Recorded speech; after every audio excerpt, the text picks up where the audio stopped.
വേറെ പല രാജ്യത്തും ഹിറ്റ്ലറിനെ കുറെ പേര് സപ്പോർട്ട് ചെയ്യുന്നു, കുറെ പേരെ കൊന്നൊടുക്കിയ ഹിറ്റ്ലറിനെ പല രാജ്യത്ത് പലരും സപ്പോർട്ട് ചെയ്യുന്നു. ഓക്കെ, ഓരോ പൊളിറ്റിക്കൽ സംതിങ്. ഞാൻ നോക്കും മലയാളികളുടെ ഓരോ റീൽസിലും ഓരോ ഇതിലും കമന്റ്, കാരണം ഞാൻ ഒരു ലൂപ്പിലകപ്പെട്ട് ഇങ്ങനെ റീൽസും സംതിങ് നോക്കിക്കൊണ്ടിരിക്കുമ്പം ചില റീൽസുകളിൽ മറ്റേ ഇസ്രായേലിനെതിരെ സംതിങ് ഉണ്ടായിട്ട് മലയാളികൾ ഹിറ്റ്ലറിനെ സപ്പോർട്ട് ചെയ്യുന്നു. പക്ഷേ എന്താ സംഭവം, എന്താ അങ്ങനെ എന്തെങ്കിലും എന്താ? ഞാൻ ഇങ്ങനെ ജസ്റ്റ് ഓരോ ഇത് നോക്കി പിന്നെ വേറെ സംതിങ് എന്തോ വേറെ രാജ്യത്തെ സംതിങ് എന്തോ ഇത് കണ്ടു. അപ്പൊ അതിനെ നോക്കിയപ്പോൾ എനിക്കിപ്പോ ഒരു സംശയം എന്നല്ല, ഒരു ഡൗട്ട്. കാരണം എന്റെ അറിവിൽ ഇസ്രായേലെ സപ്പോർട്ട് ചെയ്ത ആളെന്ന് പറയുമ്പോൾ ആരിഫ് ഹുസൈൻ. അപ്പൊ ഇയാളുടെ ഈ വ്യക്തിയുടെ ഞാൻ കുറച്ച് യൂട്യൂബില് ഷോർട്സോ സംതിങ് എന്തായാലും ഞാൻ കാണാറുണ്ട്. ഇങ്ങനെ ഓരോരോ ഉസ്താദുമാരും അച്ഛന്മാരും ഒക്കെ ഇങ്ങനെ വിളിക്കുമ്പോൾ അതിനനുസരിച്ച് കറക്റ്റായി മറുപടി കൊടുക്കുന്നയാള്. അപ്പൊ എനിക്ക് ഡൗട്ട് എന്താ വെച്ചാല്, ഹിറ്റ്ലർ ജ്യൂസിൽ ഇസ്രായേലി ജ്യൂസിലെ ആ ഹോളോകാസ്റ്റ് അല്ലെങ്കിൽ ആ വേൾഡ് വാർ 2 സമയത്ത് 6-7 മില്യൺ ആൾക്കാരെ കൊന്നിട്ടുണ്ട് എന്നാണ് എഴുതിയിട്ടുള്ളത്.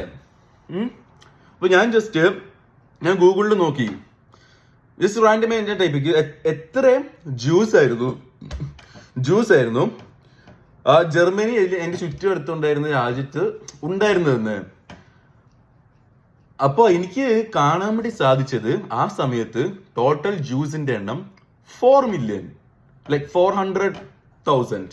അത് 4 മില്യൺ അല്ലേ, 4 മില്യൺ. അപ്പൊ അങ്ങനെയാകുമ്പം ആകെ 4 മില്യൺ ജ്യൂസ് ആ സമയത്ത് അതിന്റെ അടുത്ത് ഉണ്ടായിട്ടുള്ളൂ. അപ്പൊ എങ്ങനെയാണ് ഈ 6 to 7 മില്യൺ ജ്യൂസിനെ കൊല്ലാൻ വേണ്ടി സാധിക്കുന്നത്? എക്സ്ട്രാ ഇൻട്രസ്റ്റ് ആയിട്ട് വരെ എനിക്കത് മനസ്സിലായില്ല. കാരണം ഞാൻ ഒരു സൈഡിൽ നോക്കി, ഓക്കെ, രണ്ടാമത്തെ സൈഡിൽ നോക്കി, അപ്പൊ അതിലും കുറവാണ് കാണിക്കുന്നത്. അത് ആ രാജ്യത്ത് മാത്രം, പിന്നെ അടുത്തൊരു രാജ്യത്ത് എക്സ്ട്രാ വന്ന് കാണിക്കുന്നു. അപ്പൊ എനിക്കിത് ഭയങ്കര ഡൗട്ട് ആയിട്ടിരിക്കുന്നു. കാരണം നമ്മളെല്ലാം പഠിച്ചു വരുന്നതും ഹോളോകാസ്റ്റ് ഇതാണ് 6-7 മില്യൺ സംതിങ്. അപ്പോ ഇപ്പൊ ഈ മലയാളികള് ഹിറ്റ്ലറിനെ സപ്പോർട്ട് ചെയ്യുന്നു. ഇപ്പൊ ശരിക്കും ഞാൻ വാട്ട് ഈസ് ഹാപ്പനിങ് ബ്രദർ, ആ ഒരു രീതിയിൽ നിൽക്കുവാണ്. അപ്പൊ നിങ്ങൾക്ക് ആർക്കെങ്കിലും അറിയോ എന്താണ് ഈ സംഭവം? സീരിയസ് ആയിട്ട് ചോദിക്കുന്നതാണ്. ഞാനിത് ആരെയും സപ്പോർട്ട് ചെയ്ത് ആരോ നെഗറ്റീവ് ആക്കിയിട്ട് പറയുന്നല്ല. സംഭവം അറിയാനൊരു ത്വരായ എന്താ ഇങ്ങനെ? കാരണം എനിക്കറിയാം, ഞാൻ മറ്റേ പെട്ടെന്ന് എന്റെ മനസ്സിൽ വന്ന ആരിഫ് ഹുസൈൻ എന്ന് പറഞ്ഞ ആളുടെ ഇതാണ്. കാരണം അയാളുടെ പുറകിൽ ഒരു ഇസ്രായേൽ കൊടിയും ഞാൻ കണ്ടിട്ടുണ്ട്, അയാളിങ്ങനെ സംസാരിക്കുന്നത്. അപ്പം ഓക്കെ, എന്നാ പിന്നെ ഇടാന്ന് വിചാരിച്ചു ചോദിക്കുന്നു. അപ്പൊ നിങ്ങൾക്ക് ആർക്കെങ്കിലും സംതിങ് എന്താണെന്ന് അറിയാം, എന്തുകൊണ്ടാണ് ഈ പ്രതിഭാസം ഇങ്ങനെ ഉയർന്നു വരുന്നത്? ഞാൻ നോക്കിയപ്പോൾ എന്തുകൊണ്ടാണ് ഈ നമ്പറുകൾ വ്യത്യാസം വന്നതെന്ന് പഠിപ്പിച്ചു തരാമോ, അറിവൊന്ന് തരാവോ?